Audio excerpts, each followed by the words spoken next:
everyone, it's Allie and welcome to my channel, and today I am very excited to share with you everything I got from my first bins trip in Charleston, South Carolina. Alright you guys, so yes, I have finally made it to the bins in Charleston. I was very eager to get there and just see what the vibes were because yeah, if you've seen my last few videos, I've not been blown away by the traditional thrift stores, at least in Summerville, South Carolina, and that is the town that I live in, which is about 40 minutes outside of Charleston. I found some decent stuff, but it's kind of one of those situations where you go to the thrift store, you're there for an hour and a half, and you come out with like 5 things, which might be how it is for most people, but I think, get very spoiled in Columbus by the thrifting, and it really was never a matter of finding good items, especially at this one Honey Hole thrift store in Columbus. It was more of a matter of how much I was willing to spend and what I thought would be the best pickups. But yeah, so far, not been blown away by the Goodwills, especially because they don't have sales, they don't give you a discount for donating,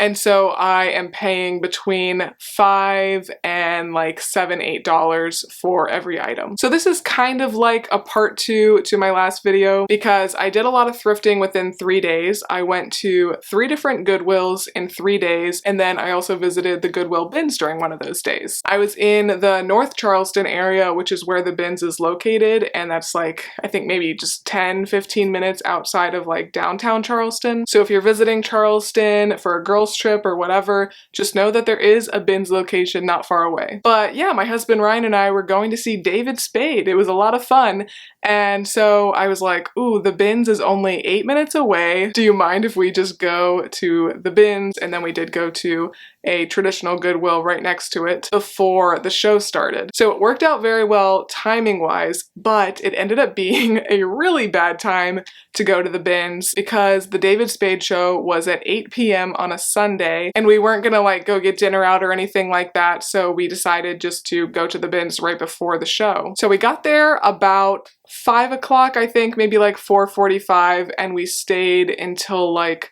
6:20. And the good thing was that I was able to get through every single bin, but the bad news was that was because every bin was massively picked over. I have no idea when like the last switch out of the bins was. I'm guessing like late afternoon. I've only ever personally gone to the bins at like 10 a.m. So yeah, never gone to the bins in the evening before, so if you guys are experts on the Goodwill outlets, let me know, when is like the last time that they switch out the bins? But I would say in each bin there was probably about a 4th or a 5th of what was originally in there. So I got a little bit nervous when we first walked in, and it also smelled really bad, but that was from one unfortunate pair of pants. So I just stayed away from that bin, and then we were pretty much fine. But as I was going through, of course there was a lot of not good stuff, a lot of underwear. It was the very end of the day, but I did end up finding 15 items, and some of them are just okay, and I'll probably list them for 15 bucks,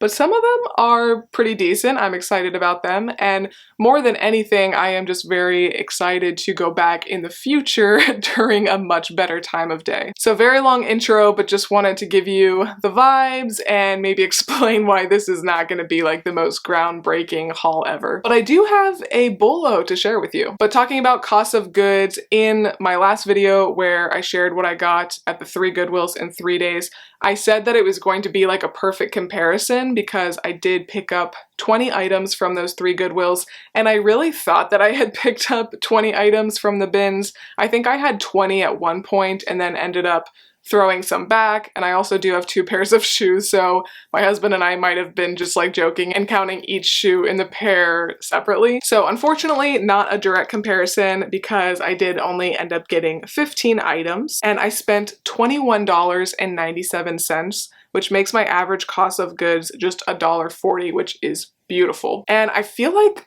these bins here are quite cheap. It's only $1.69 a pound. And I did look up Columbus because, yeah, I just felt like I was paying a lot less than what I had in Columbus. And in Ohio, it is $1.89 per pound. And I know that's not even like the high end. So let me know what your bins prices are down below, but I really feel like this $1.69 is quite good. And again, I am very optimistic about future visits because there are certainly some wealthy areas around Charleston, and I have not even been to any of those Goodwill locations yet. So I'm very optimistic that I will be finding a good honey hole close to the beach very soon. And if you did not see my last video, I got 20 items like I said. I ended up spending, I think, $103 or so, so my average cost of goods there was about $5.30 or something like that. So of course, bins wins price every time. But enough chit chat, let's go ahead and get into this little haul. And first I will start out with the shoes. All right, had to change the battery already, so sorry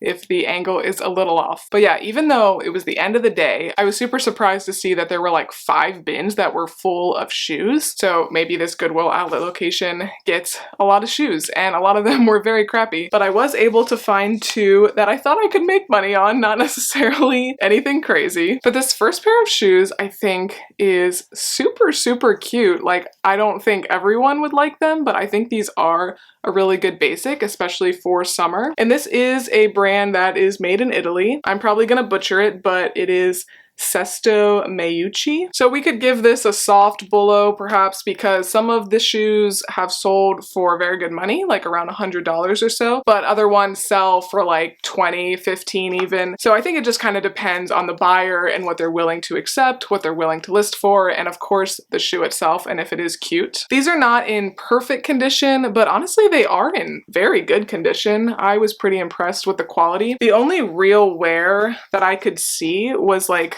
a little bit of peeling on the inside, but honestly not very much at all. And there is no size. I think originally the size was like right here just by looking at other listings, but I'm a solid 11, but I can like squeeze into a 10, and that's how I felt when I tried these on. So I am gonna list them as a 10 and just include the measurements of the sole. I did actually just see from McThriftsy that a good tip if you can't find the size of a shoe is to take out the insole, and a lot of times it will be on the bottom, but these are like glued in there, like they are not coming out. So I'm probably going to list these for just like 30 bucks or so. I'll do a little bit more research, but I am not out here trying to like be greedy. That's one of the reasons that I do love the idea of shopping at the bins, because then I can accept basically any offer and I'm still making money. Okay, and then this other pair of shoes, I don't even have a guess, honestly, of how to say it, so I will just show you. I guess I should try to pronounce it just in case you're not watching the screen. It's like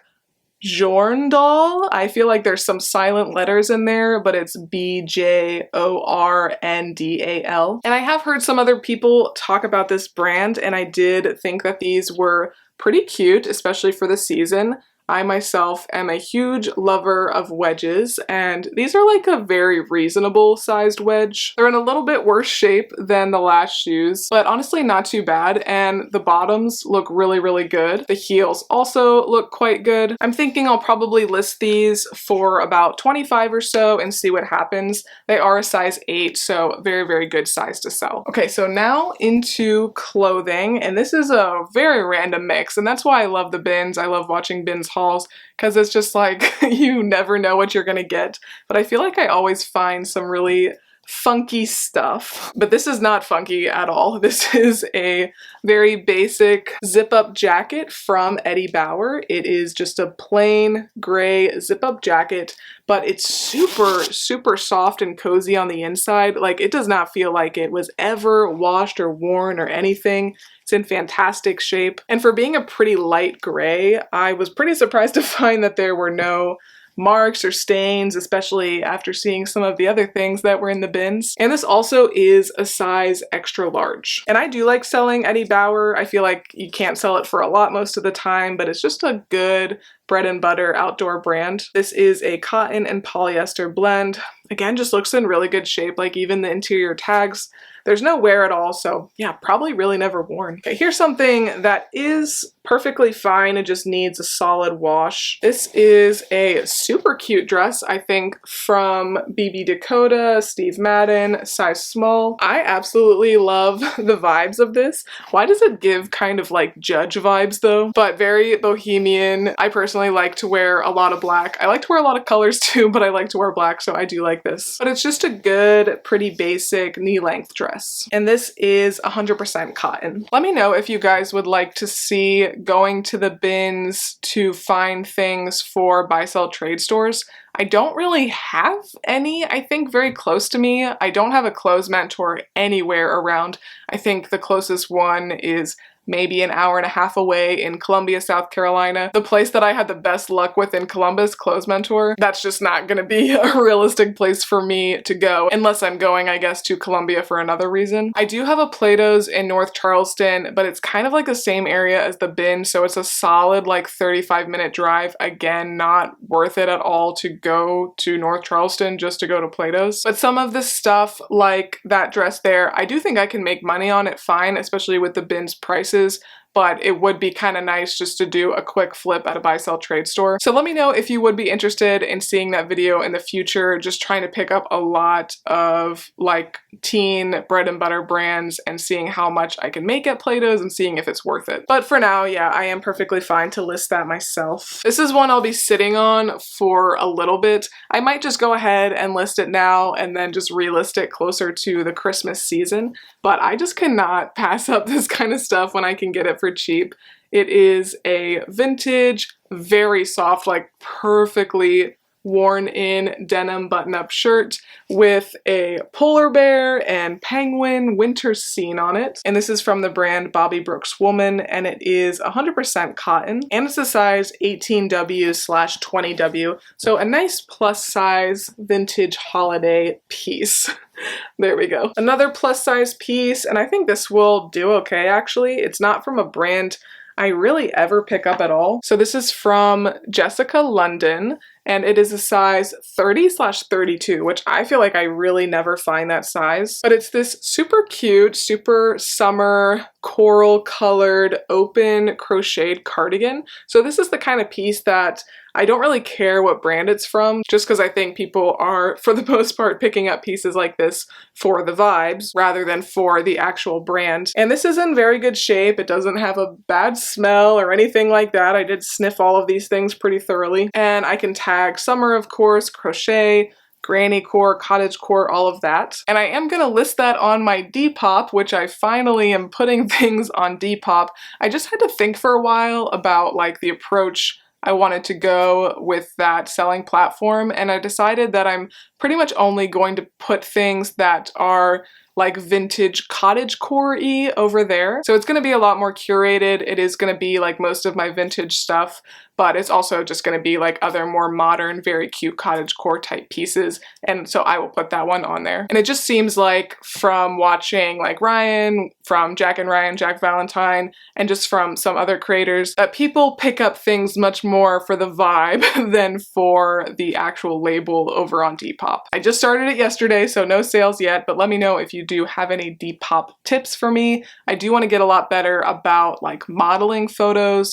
My sister is going to be here for about a month and a half this summer, so I'm probably going to pay her a little bit or like bribe her with clothes that I got from thrown out boxes or whatever to do some modeling for me, because yeah, I can't fit in a lot of the little small stuff. Speaking of which, oh my gosh, I love this. This is probably my favorite thing I got. Yeah, definitely my favorite thing that I got from this haul. And I found this right at the end. And this is a vintage Eddie Bauer sweater. It's from the 90s. And these don't do like super crazy. I think a lot of times people end up selling them for like $25 to $30, which I'm totally fine with. But this I think is so cute. It has all this like floral detail right at the neck and then detail all down the sleeves. Just the perfect color palette. I think this is so adorable. So I'm very much hoping this sells before the end of spring. I know it's getting hot everywhere, but maybe people are still wearing sweaters in certain parts of the country. And for being like a pretty cream or off-white, ivory, whatever sweater, there are no marks anywhere. This is in super good shape. It is 100% cotton and a size small. Okay, some other more basic pieces that I mostly just picked up because I figured I could flip them pretty quick and they were very light. This is an adorable little animal print or polka dot. I don't quite know if it's animal print or polka dot, but it is a little peplum top, which I think is a little bit more in now than it used to be. It's got great details, puff sleeves, some nice like ruching at the chest area, and this is from Me a Me, which is a brand that's sold at Francesca's, which is actually really not that cheap at all. This was probably like a $50 top, and this is a size large, so I probably would not have picked this up if it was a size small or extra small, but I think this has a lot going for it, and I did find a really cute stock photo as well. So that kind of thing, I'm super happy, very content to just throw that up on Poshmark for 15 bucks and hope it sells for at least 10 pretty quickly. Next up, we do have some denim shorts from KanCan, which is a brand that is sold at a lot of boutiques. I've seen it at a lot of boutiques. This I think is great because it's a nice summer light wash. It's distressed, but it does have a pretty decent inseam and there's no pulling or anything like that going on. It is a button fly, which some people search for. It's pretty small. It's a size 5 or 26, but this is a more juniors brand anyway, I think. So I don't think this will be too hard of a sell. I actually have not sold a lot of KanCan, but I feel like it always does move pretty quickly. Now we have a great like fall winter basic for a guy. This is Lanzen. It's a size extra large. Beautiful green quarter zip, super comfy, cozy. Not a thing wrong with it. I'd love to get 20, 25 bucks for that. This was actually a very good bins pickup, I feel like, just because it's so light. This is an Athleta tank. It's a size small. It is 100% linen. And it is pretty basic, but it does have like a little knot detail on the side, and thankfully I did find a good stock photo for this. Tiny little tank, 100% linen at the bins. This weighed like basically nothing. And when I looked this up, I was shocked to see that it did originally sell for $50, and a lot of people have these listed at like $30. So I think I listed it for $20, and I'll take pretty much anything. Another super lightweight top here. This is from Loft, which I do not usually like pick up on my own, but it's one of those brands that if I get it like in a big ThredUp box or can get it really cheap, I'm very content to list it if it is cute, which I think this is. So yeah, Loft, size large, good size there as well. Short sleeve, perfect for this season. Really cute ruffle sleeve detail, very pretty pattern, I think.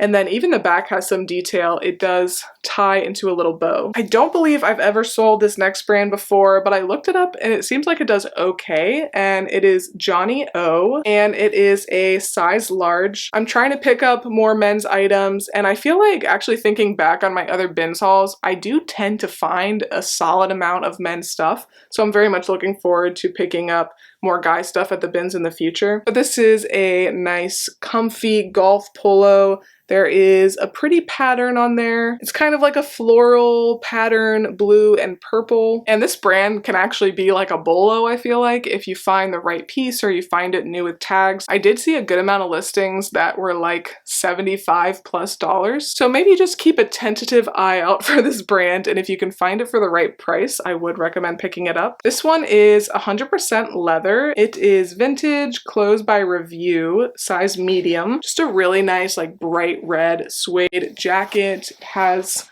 a little pocket detail and it's in really, really good shape. I feel like I randomly do find a lot of like leather jackets at the bins, but usually they're in really bad shape. But this one, I could not find a thing wrong with it. It does have some built-in shoulder pads, and I like how the jacket is cut. It's kind of like a whole separate panel on the bottom, which is like a slightly different hue of red. But I know over the last couple of years, colored leather, especially red leather, has been very in. So I'm curious to see how this does, curious to see if it moves pretty well. I'll probably only list it at like 35 or 40. I'll have to look at comps. But just like everything else here, if it moves quickly, I don't really care about making a huge profit. I looked at this bins trip as pretty much an experiment to see what it would be like at a not very good time of day, and the fact that I came away with 15 items that I'm not mad at, I'm very happy with that. Okay, and then the last brand is one that is definitely a bolo, although I'm not sure how this specific one will do. So this is Bridge and Burn,